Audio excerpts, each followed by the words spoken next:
ನೀವು WhatsApp, ಟೆಲಿಗ್ರಾಮ್ನಂತಹ messaging ಆ್ಯಪ್ಗಳನ್ನು ಬಳಸುತ್ತಿದ್ದೀರಾ? ಖಂಡಿತ ಬಳಸಿರ್ತೀರಿ. ವಾಟ್ಸಪ್ ಬಳಸದೇ ಇರೋರು ಯಾರು ಇದ್ದೀರಿ ಅಲ್ವಾ? ನೀವು ವಾಟ್ಸಪ್ ಅಥವಾ ಬೇರೆ ಮೆಸೇಜಿಂಗ್ ಆ್ಯಪ್ಗಳನ್ನು ಬಳಸುತ್ತಿದ್ದರೆ ನಿಮಗೊಂದು ಬಿಗ್ ಶಾಕ್ ಕಾದಿದೆ. ಮಾರ್ಚ್ 1ರಿಂದ ಭಾರತದಲ್ಲಿ ಮೆಸೇಜಿಂಗ್ ಆ್ಯಪ್ಗಳ ಬಳಕೆಯ ನಿಯಮಗಳು ಸಂಪೂರ್ಣವಾಗಿ ಬದಲಾಗಲಿವೆ. ನಿಮ್ಮ ಮೊಬೈಲ್ ಫೋನ್ನಲ್ಲಿ ಫಿಸಿಕಲ್ ಆಗಿ ಸಿಮ್ ಕಾರ್ಡ್ ಇಲ್ಲದೆ ಹೋದರೆ ನಿಮ್ಮ ವಾಟ್ಸಪ್ ಹಾಗೂ ಟೆಲಿಗ್ರಾಮ್ ಖಾತೆಗಳು ಕೆಲಸ ಮಾಡುವುದನ್ನೇ ನಿಲ್ಲಿಸಲಿವೆ.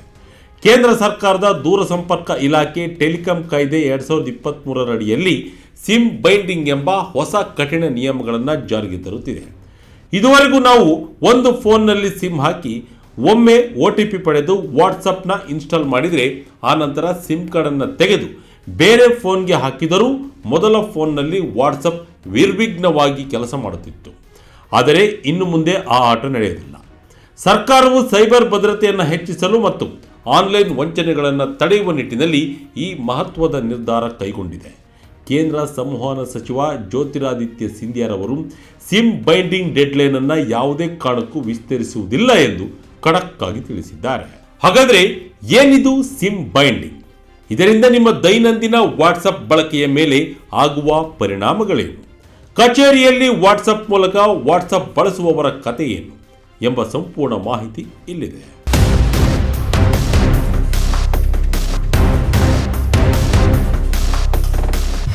ವಾಟ್ಸಪ್ ಬಳಕೆದಾರರಿಗೆ ಬಿಗ್ ಶಾಕ್. ಬರುತ್ತಿದೆ ಸಿಮ್ ಬೈಂಡಿಂಗ್ ಎಂಬ ನಿಯಮ. ಹೌದು, ದೂರಸಂಪರ್ಕ ಇಲಾಖೆಯ ಟೆಲಿಕಾಂ ಸೈಬರ್ ಸೆಕ್ಯುರಿಟಿ ರೂಲ್ಸ್ ಮತ್ತು ಟೆಲಿಕಮ್ಯುನಿಕೇಷನ್ ಆಕ್ಟ್ 2023 ಅಡಿಯಲ್ಲಿ ನವೆಂಬರ್ 28, 2025 ಈ ಹೊಸ ನಿರ್ದೇಶನವನ್ನು ಹೊರಡಿಸಲಾಗಿತ್ತು. ಮೆಸೇಜಿಂಗ್ ಅಪ್ಲಿಕೇಶನ್ಗಳಾದ ವಾಟ್ಸಪ್, ಟೆಲಿಗ್ರಾಮ್, ಸಿಗ್ನಲ್ ಮತ್ತು ಸ್ನ್ಯಾಪ್ಚಾಟ್ ಮುಂತಾದವುಗಳು ಇನ್ನು ಮುಂದೆ ನಿರಂತರವಾಗಿ ನಿಮ್ಮ ಫೋನ್ನಲ್ಲಿ ಸಿಮ್ ಕಾರ್ಡ್ ಇದೆಯೋ ಇಲ್ಲವೋ ಎಂಬುದನ್ನು ಪರಿಶೀಲಿಸುತ್ತಲೇ ಇರುತ್ತವೆ. ಅಂದರೆ ನೀವು ಯಾವ ಫೋನ್ ನಂಬರಿಂದ ಆ್ಯಪ್ ರಿಜಿಸ್ಟರ್ ಮಾಡಿದ್ದೀರೋ ಅದೇ ನಂಬರ್ನ ಸಕ್ರಿಯ ಸಿಮ್ ಕಾರ್ಡ್ ಆ ಸಾಧನದಲ್ಲಿ ಭೌತಿಕವಾಗಿ ಇರುವುದು ಕಡ್ಡಾಯ. ಒಂದು ವೇಳೆ ನೀವು ಸಿಮ್ ಕಾರ್ಡನ್ನು ತೆಗೆದರೆ, ಸಿಮ್ ಸ್ವಾಪ್ ಮಾಡಿದರೆ, ಸಿಮ್ ಡ್ಯಾಮೇಜ್ ಆಗಿದ್ದರೆ ಅಥವಾ ನಿಷ್ಕ್ರಿಯಗೊಂಡರೆ ಆ ತಕ್ಷಣವೇ ನಿಮ್ಮ ಮೆಸೇಜಿಂಗ್ ಆ್ಯಪ್ ಖಾತೆಯು ಕಾರ್ಯನಿರ್ವಹಿಸುವುದನ್ನು ನಿಲ್ಲಿಸುತ್ತದೆ. ಮತ್ತೆ ಮೂಲ ಸಿಮ್ ಅನ್ನು ಅದೇ ಫೋನ್ಗೆ ಹಾಕಿ ದೃಢೀಕರಿಸುವವರೆಗೆ ಆ ಖಾತೆಯನ್ನು ಬಳಸಲು ಸಾಧ್ಯವಾಗುವುದಿಲ್ಲ. ಬ್ಯಾಂಕಿಂಗ್ ಆ್ಯಪ್ಗಳಲ್ಲಿ ಹೇಗೆ ಡಿವೈಸ್ ಬೈಂಡಿಂಗ್ ಇರುತ್ತದೆಯೋ ಅದೇ ಮಾದರಿಯಲ್ಲಿ ಈಗ ಮೆಸೇಜಿಂಗ್ ಆ್ಯಪ್ಗಳಿಗೂ ಈ ಭದ್ರತೆ ಅನ್ವಯವಾಗುತ್ತಿದೆ. ಈ ನಿಯಮವು ಭಾರತೀಯ ನಂಬರ್ಗಳಿಗೆ ಅನ್ವಯವಾಗಲಿದ್ದು, ಅಂದರೆ +91 ನಂಬರ್ಗಳಿಗೆ ಅಪ್ಲೈ ಆಗಲಿದ್ದು, ತಂತ್ರಜ್ಞಾನ ಕಂಪನಿಗಳಿಗೆ ನಿಯಮ ಪಾಲಿಸಲು 90 ದಿನಗಳ ಕಾಲಾವಕಾಶ ನೀಡಲಾಗಿತ್ತು. ಈಗ ಆ ಗಡುವು ಮುಗಿದಿದೆ. ವಾಟ್ಸಪ್ ವೆಬ್ ಬಳಸುವವರಿಗೆ ಕಾದಿದೆ ತಲೆನೋವು. ಪ್ರತಿ 6 ಗಂಟೆಗೊಮ್ಮೆ ಆಟೋ ಲಾಗೌಟ್ ಕಡ್ಡಾಯ. ಈ ಹೊಸ ನಿಯಮದಿಂದ ಅತಿ ಹೆಚ್ಚು ತೊಂದರೆ ಅನುಭವಿಸುವುದು ಡೆಸ್ಕ್ಟಾಪ್ ಅಥವಾ ಲ್ಯಾಪ್ಟಾಪ್ಗಳಲ್ಲಿ ವಾಟ್ಸಪ್ ವೆಬ್ ಬಳಸುವವರ ವೃತ್ತಿಪರರು ಮತ್ತು ಕಚೇರಿ ಉದ್ಯೋಗಿಗಳು.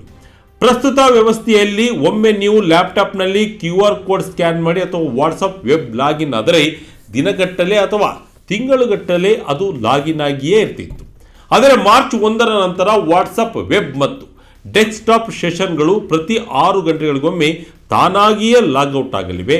ಹೌದು, ಕಚೇರಿ ಕೆಲಸಗಳಿಗೆ ವಾಟ್ಸಪ್ ಅನ್ನು ಅವಲಂಬಿಸಿರುವವರು ಪ್ರತಿ 6 ಗಂಟೆಗೊಮ್ಮೆ ತಮ್ಮ ಮೂಲ ಫೋನ್ನಿಂದ ಮತ್ತೆ QR ಕೋಡ್ ಸ್ಕ್ಯಾನ್ ಮಾಡಿ ಹೊಸದಾಗಿ OTP ವೆರಿಫಿಕೇಶನ್ ಮಾಡಬೇಕಾಗುತ್ತೆ. ಇದರಿಂದ ದೈನಂದಿನ ಕೆಲಸಗಳಿಗೆ, ವಿಶೇಷವಾಗಿ ಒಂದು ಖಾತೆಯನ್ನು ಅನೇಕ ಲ್ಯಾಪ್ಟಾಪ್ಗಳಲ್ಲಿ ಬಳಸುವ ಸಣ್ಣ ವ್ಯಾಪಾರಸ್ಥರಿಗೆ ದೊಡ್ಡ ಅಡಚಣೆಯಾಗಲಿದೆ. ಆದರೆ ನಿಮ್ಮ ಪ್ರಾಥಮಿಕ ಮೊಬೈಲ್ನಲ್ಲಿ ಸಿಮ್ ಇದ್ದರೆ ಆ ಮೊಬೈಲ್ ಆ್ಯಪ್ ಬಳಕೆಗೆ ಯಾವುದೇ ತೊಂದರೆ ಇರುವುದಿಲ್ಲ. ಸರ್ಕಾರ ಈ ಕಠಿಣ ನಿಯಮ ತಂದಿದ್ಯಾಕೆ? ಸೈಬರ್ ವಂಚಕರಿಗೆ ಬ್ರೇಕ್ ಹಾಕಲು ಸರ್ಕಾರದ ಪ್ಲಾನ್. ಇಷ್ಟೊಂದು ಕಠಿಣ ನಿಯಮವನ್ನು ತರಲು ಕಾರಣವೇನು ಎಂದು ನೋಡುವುದಾದರೆ, ದೇಶದಲ್ಲಿ ಮಿತಿ ಮೀರುತ್ತಿರುವ ಸೈಬರ್ ಕ್ರೈಮ್ ಪ್ರಕರಣಗಳು. ದೂರಸಂಪರ್ಕ ಇಲಾಖೆಯ AI ಮತ್ತು ಡಿಜಿಟಲ್ ಇಂಟೆಲಿಜೆನ್ಸ್ ಯೂನಿಟ್ ನೀಡಿರುವ ವರದಿಯ ಪ್ರಕಾರ ಸೈಬರ್ ವಂಚಕರು ಸಿಮ್ ಕಾರ್ಡ್ ಇಲ್ಲದ ಸಾಧನವನ್ನು ಬಳಸಿಕೊಂಡು ಅನಾಮಧೇಯವಾಗಿ ವಾಟ್ಸಪ್ ಖಾತೆಗಳನ್ನು ಆಪರೇಟ್ ಮಾಡ್ತಾ ಇದ್ದಾರೆ.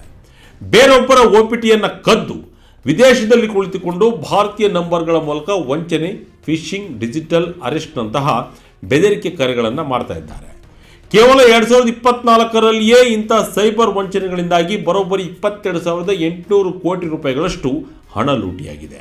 ಈ ಹಿನ್ನೆಲೆಯಲ್ಲಿ ಪ್ರತಿಯೊಂದು ಮೆಸೇಜಿಂಗ್ ಆ್ಯಪ್ ಖಾತೆಯನ್ನು KYC ಮಾಡಲಾದ ಭೌತಿಕ ಸಿಮ್ ಕಾರ್ಡ್ಗೆ ಕಟ್ಟುನಿಟ್ಟಾಗಿ ಲಿಂಕ್ ಮಾಡುವ ಮೂಲಕ ಅಪರಾಧಿಗಳನ್ನು ಸುಲಭವಾಗಿ ಪತ್ತೆ ಹಚ್ಚುವ ಗುರಿಯನ್ನು ಸರ್ಕಾರ ಹೊಂದಿದೆ. ರಾಷ್ಟ್ರೀಯ ಭದ್ರತೆ ಮತ್ತು ವಂಚನೆ ತಡೆಗಟ್ಟಲು ಸಿಮ್ ಬೈಂಡಿಂಗ್ ಅತ್ಯಗತ್ಯ. ಇದರಲ್ಲಿ ಯಾವುದೇ ರಾಜಿ ಇಲ್ಲ, ಗಡುವನ್ನು ವಿಸ್ತರಿಸುವ ಪ್ರಶ್ನೆಯೇ ಇಲ್ಲ ಎಂದು ಸಚಿವ ಜ್ಯೋತಿರಾದಿತ್ಯ ಸಿಂಧ್ಯಾ ಸ್ಪಷ್ಟಪಡಿಸಿದ್ದಾರೆ. ನಿಯಮ ವಿರೋಧಿಸಿದ ಟೆಕ್ ಕಂಪನಿಗಳು ರೂಲ್ಸ್ ಪಾಲಿಸದಿದ್ದರೆ ಕಠಿಣ ದಂಡದ ಎಚ್ಚರಿಕೆ. ಒಂದೆಡೆ ಸರ್ಕಾರ ಭದ್ರತೆಯ ದೃಷ್ಟಿಯಿಂದ ಈ ನಿಯಮವನ್ನು ಸಮರ್ಥಿಸಿಕೊಳ್ಳುತ್ತಿದ್ದರೆ, ಮತ್ತೊಂದೆಡೆ ಟೆಕ್ ಕಂಪನಿಗಳು ಮತ್ತು ಡಿಜಿಟಲ್ ಹಕ್ಕುಗಳ ಹೋರಾಟಗಾರರು ತೀವ್ರ ಆಕ್ಷೇಪ ವ್ಯಕ್ತಪಡಿಸಿದ್ದಾರೆ. ಮೆಟಾ ಮತ್ತು internet and mobile associations of India ಈ ನಿಯಮಗಳನ್ನು ಅಸಂವಿಧಾನಿಕ ಎಂದು ಕರೆದಿವೆ. ದೂರಸಂಪರ್ಕ ಇಲಾಖೆಯು ತನ್ನ ಅಧಿಕಾರ ವ್ಯಾಪ್ತಿಯನ್ನು ಮೀರಿ ವರ್ತಿಸುತ್ತಿದೆ. ಇದರಿಂದ ಲಕ್ಷಾಂತರ ಸಾಮಾನ್ಯ ಬಳಕೆದಾರರಿಗೆ, ನಿರಂತರವಾಗಿ ಪ್ರಯಾಣಿಸುವವರಿಗೆ ಹಾಗೂ ಸಿಮ್ ಬದಲಾಯಿಸುವವರಿಗೆ ಭಾರಿ ಅನುಕೂಲವಾಗಲಿದೆ ಎಂದು ಅವರು ವಾದಿಸಿದ್ದಾರೆ. ಆದರೆ ಸರ್ಕಾರ ಮಾತ್ರ ತನ್ನ ನಿರ್ಧಾರದಿಂದ ಹಿಂದೆ ಸರಿಯುತ್ತಿಲ್ಲ. ಟೆಕ್ ಕಂಪನಿಗಳು 120 ದಿನಗಳ ಒಳಗೆ ಅನುಸರಣಾ ವರದಿಗಳನ್ನು ಸಲ್ಲಿಸಬೇಕು. ನಿಯಮ ಪಾಲಿಸದ ಆ್ಯಪ್ಗಳ ವಿರುದ್ಧ ಟೆಲಿಕಾಂ ಕಾನೂನುಗಳ ಅಡಿಯಲ್ಲಿ ಕಠಿಣ ದಂಡ ವಿಧಿಸಲಾಗುವುದೆಂದು ಎಚ್ಚರಿಕೆ ನೀಡಲಾಗಿದೆ. ವಾಟ್ಸಪ್ನ ಬೀಟಾ ಆವೃತ್ತಿಯಲ್ಲಿ ಈಗಾಗಲೇ ನಿಮ್ಮ ಸಾಧನದಲ್ಲಿ ಸಿಮ್ ಕಾರ್ಡ್ ಇದೆಯೇ ಎಂದು ವಾಟ್ಸಪ್ ಪರಿಶೀಲಿಸುವ ಅಗತ್ಯವಿದೆ ಎಂಬ ಸಂದೇಶಗಳು ಕಾಣಿಸಿಕೊಳ್ಳಲು ಶುರುವಾಗಿವೆ. ಬಳಕೆದಾರರು ಈಗ ಏನು ಮಾಡಬೇಕು? ಮಾರ್ಚ್ 1ರ ಒಳಗೆ ಈ ಕೆಲಸಗಳನ್ನು ತಪ್ಪದೆ ಮಾಡಿ. ಹೊಸ ನಿಯಮಗಳು ಜಾರಿಯಾಗುತ್ತಿರುವ ಹಿನ್ನೆಲೆಯಲ್ಲಿ ಸಾಮಾನ್ಯ ಬಳಕೆದಾರರು ಆತಂಕ ಪಡುವ ಅಗತ್ಯವಿಲ್ಲ. ಆದರೆ ಕೆಲವೊಂದು ಮುನ್ನೆಚ್ಚರಿಕೆಗಳನ್ನು ವಹಿಸುವುದು ಅನಿವಾರ್ಯ.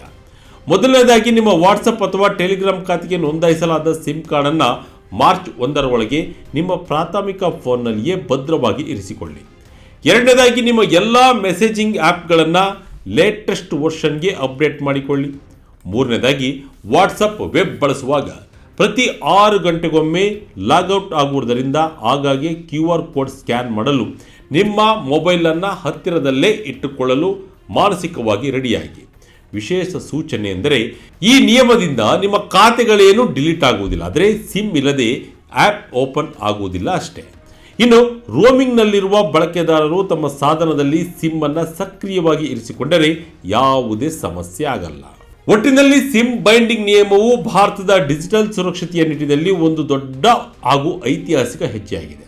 ಕದ್ದ OTPಗಳನ್ನು ಬಳಸಿ ದೇಶದ ಮೂಲೆ ಮೂಲೆಗಳಲ್ಲಿ ಅಮಾಯಕರನ್ನು ವಂಚಿಸುತ್ತಿದ್ದ ಸೈಬರ್ ಕದಿಮರಿಗೆ ಈ ನಿಯಮ ಸಿಂಹ ಸ್ವಪ್ನವಾಗುವುದರಲ್ಲಿ ಯಾವುದೇ ಅನುಮಾನವಿಲ್ಲ. ಆದರೆ ದಿನದ 24 ಗಂಟೆಯು ಡೆಸ್ಕ್ಟಾಪ್ ಮೂಲಕ ಕಚೇರಿ ಕೆಲಸಗಳನ್ನು ಮಾಡುವವರಿಗೆ, ಅನೇಕ ಡಿವೈಸ್ಗಳಲ್ಲಿ ಒಂದೇ ನಂಬರ್ ಬಳಸುವ ಉದ್ಯಮಿಗಳಿಗೆ ಈ 6 ಗಂಟೆಗಳ ಲಾಗೌಟ್ ನಿಯಮ ನುಂಗಲಾರದ ತುತ್ತಾಗಿ ಪರಿಣಮಿಸಲಿದೆ. ಭದ್ರತೆಯ ಹೆಸರಿನಲ್ಲಿ ತರಲಾಗಿರುವ ಈ ಕಠಿಣ ನಿಯಮವು ಬಳಕೆದಾರರ ದೈನಂದಿನ ಕೆಲಸಗಳಿಗೆ ಅಡ್ಡಿಯಾಗುತ್ತಾ ಅಥವಾ ಸೈಬರ್ ವಂಚನೆಗಳನ್ನು ನಿಜಕ್ಕೂ ಮಟ್ಟ ಹಾಕಲಿದೆಯೇ ಎಂಬುದನ್ನು ಮಾರ್ಚ್ 1ರ ನಂತರ ದಿನಗಳೇ ನಿರ್ಧರಿಸಲಿದೆ. ಇದಾಗಿತ್ತು ಈ ಕ್ಷಣದ ಇಂಟ್ರೆಸ್ಟಿಂಗ್ ಸ್ಟೋರಿ. ಇದೇ ರೀತಿ ಸ್ಟೋರಿಗಾಗಿ Vijaya Karnataka website, YouTube page, Facebook page follow ಮಾಡ್ತಾ ಇರಿ. ಧನ್ಯವಾದಗಳು.